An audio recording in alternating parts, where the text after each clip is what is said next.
Yo, what's up, guys? It's Matt, and I'm back with another Boruto review. And just as a fair warning, I'll be going into full spoilers, so leave now and watch the episode if you haven't had a chance yet. So, in the beginning of this episode, we see Shin get the jump on Sasuke, and Sasuke uses one handed seals to turn his sword into a legit lightning blade.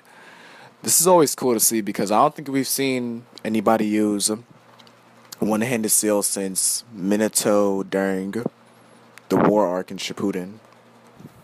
In the next scene, we see Sasuke's Hawk show up at the Hokage's office, and Shikamaru says, "This guy is so analog." I thought this was funny because I couldn't help but to try to imagine Sasuke using a phone, and I just couldn't do it.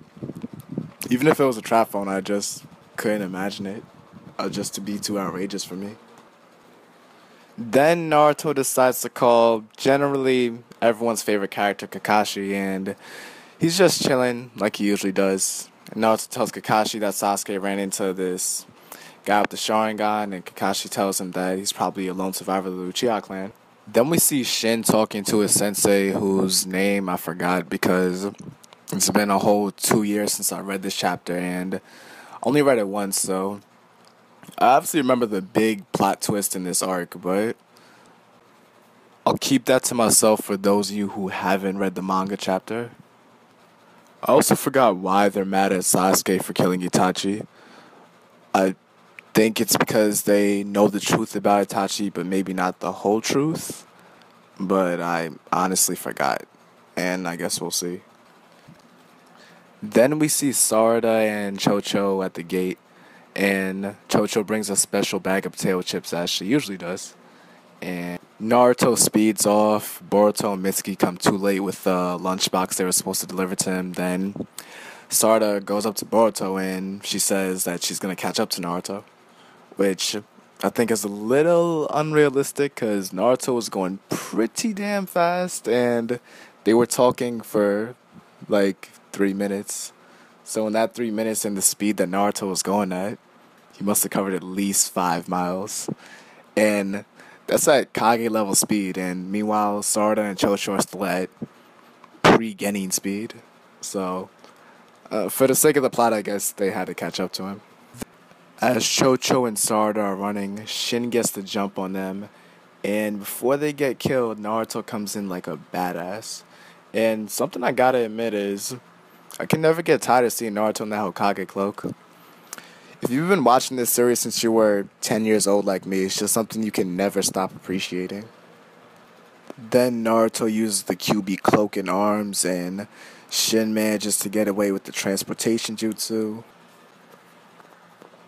Something I have to mention about this series is that they play the nostalgia card a lot. Sometimes it's forced, other times it fits. This time it definitely fit because that flashback with Naruto tied against the tree stump, that really hit me right in the childhood. Because I remember watching that episode in my room while eating dumplings. And it brought back so many good memories, and that was really nice.